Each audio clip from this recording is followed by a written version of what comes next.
folks. Welcome to the show. So this is a bit of a sequel episode. This is a follow-up to our last episode. First time I've done a follow-up because commenters going crazy in the comments. A lot of controversy. For what? Well, there's a few things. Firstly, number one, in the last episode I said that Pimm's number 7 was tequila. Yeah. Didn't exist, in my opinion. Somebody edited that into Wikipedia. It's false. Some blogger made it up. Really? Yep. Not true. I Interesting. retract, viewers, my statement about Pimm's tequila. It's kind of sad. Controversy number 2. You'll recall that during the episode you kept correcting fruit cup to fruit punch. Yes, I did. And after the episode I said, that's not a thing. And I sort of explained to you that a fruit cup is a thing that is like a sugary distillation made with, taking alcohol and putting fruit and sugar in it, and it makes a Pimm's. And you said, that's not a category of beverages, that's just Pimm's. And I said, no, there's a million of them, there's a bunch of fruit cups. And you said, name one, and I couldn't really. And when I did look some up, you had never heard of them, so you said fruit cups are not a real thing. Yeah. I thought to myself, let's go to the old collection. Do I have another fruit cup? And the answer is, yes, I do. I have Baitz Drops on the rocks. Well, I guess I'm wrong for the first time in my life. In Liquorshow history, first. Yeah. So, Baitz Drops on the rocks, if you're interested to know, is a Australian beverage from the 70s. Discontinued in the 90s. I believe 1997 is when their trademark lapsed. Possibly it disappeared a while before that. This particular bottle I picked up at a little family liquor store in Caulfield in about 2013. I believe it cost $17. It was covered in dust. It was sort of in a corner. Already a relic? Very weird when I bought it. It's hard to tell. There's no date on it. It's in milliliters rather than imperial, which I think dates it probably to the late 70s, possibly the early 80s. Anyway, basically what Drops on the Rocks is knockoff Australian Pimm's. Really? Yep. Not much information on the internet about Drops on the Rocks. There's a few people posting in sort of nostalgia forums and stuff saying, who misses Drops on the Rocks? I remember my mum used to drink it with the ladies at the bowling club and blah, blah, blah. Do people miss it? Some people miss it. Some people talk about how terrible it was. Some people hate it. Seems to be a controversial beverage. Yeah. Anyway. Well, let's do this. So this is the first part of the show, is you can try the Drops on the Rocks. Really? I'm not going to taste the cocktails first? No, well, that's a little, as is traditional. Have it neat, see what you think. Okay. Yeah, it smells very Pimmsy, I guess.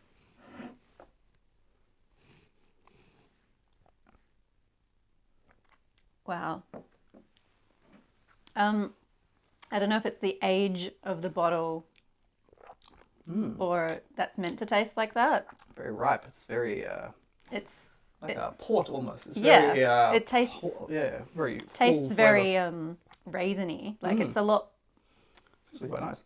Well, it just punched me in the face when I drank it just then. It's like a sour, like on the nose, and then it gets very raisiny and deep. But it reminds me of Pimm's, but not really, I suppose. Yeah, it smells a lot like Pimm's and it tastes like Pimm's. It smells like it, but it's like a... Yeah, it's interesting. Possibly, they've had the Angel's share taken over the years, and this is a it's hyper-concentrated. Drops on the Rocks. Anyway, the way that Drops on the Rocks recommends itself to be served is with lemonade and a lemon wedge, which it describes as a classic drops. Okay.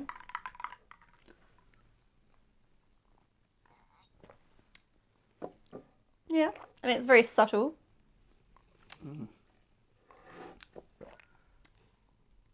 Yeah. That reminds me a lot of Clayton's now I think about it, this beverage. Have you had that? The drink you have when you're having a drink? Oh, another piece of 70s Australiana. Okay. That's all right. Very lemonade-y. Yeah, it's just very subtle. You can really taste all the citrus in there. Yeah. Okay, well, part 2 of this episode is another bit of a sequel. So you'll remember when you were choosing between the various Pimm's drinks, you chose the classic Pimm's Cup as by far the superior one. Yes. And your main comment was that you just liked it because it tastes like cucumber. Yeah. I liked those flavours were really nice. Yeah. I felt that perhaps it was an unfair trial of the poor, expensive winter Pimm's, that perhaps if you gave winter Pimm's the same cucumber advantage, you would, select that over the regular Pimm's. Or maybe I'll prefer Drops on the Rocks. Yes. Well, this is the classic Liquorshow blind tasting. Dun, dun, dun. I think we invented this format. At least we popularised it. Here are 3 drinks. They're numbered 1, 2, and 3. All right. 1 is Drops on the Rocks, 1 is Winter Pimm's, 1 is Classic Pimm's. Please select. Shall I just go 1 through 3 and... Whatever you like. You have to pick which one's the best. I feel like I need a swizzle stick for this one. Oh, it's okay. I've got it.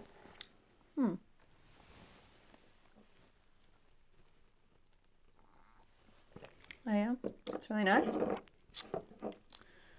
I'm not going to make a call yet because I've only tried the one. I want to compare them first. So normally I would provide some colour commentary during this section, but I don't really know anything else about Drops on the Rocks.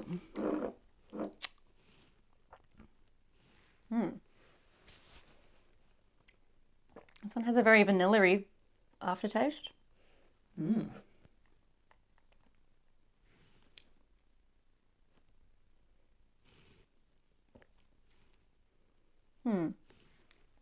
Okay. Well, I do like number 3 the best. It feels like it's a bit richer in its depth of flavour. Number 2 tasted a bit too sweet and wishy-washy. So I guess my preferences would be this one, then this one, then this one. So 3, number 1, 1, number 2, 2, number 3. Yeah. Maybe we'll put them in order on the screen. Okay, and would you care to take a guess as to which is which? Yeah, I'd say this one's probably Drops on the Rocks because it's a bit weaker in flavour. And I'm not sure, the vanilla-y flavour doesn't come through in either of these two. And I would assume the Pimm's would have the same sort of base fruity botanicals or whatever to flavour it. And it's just, I might be wrong there.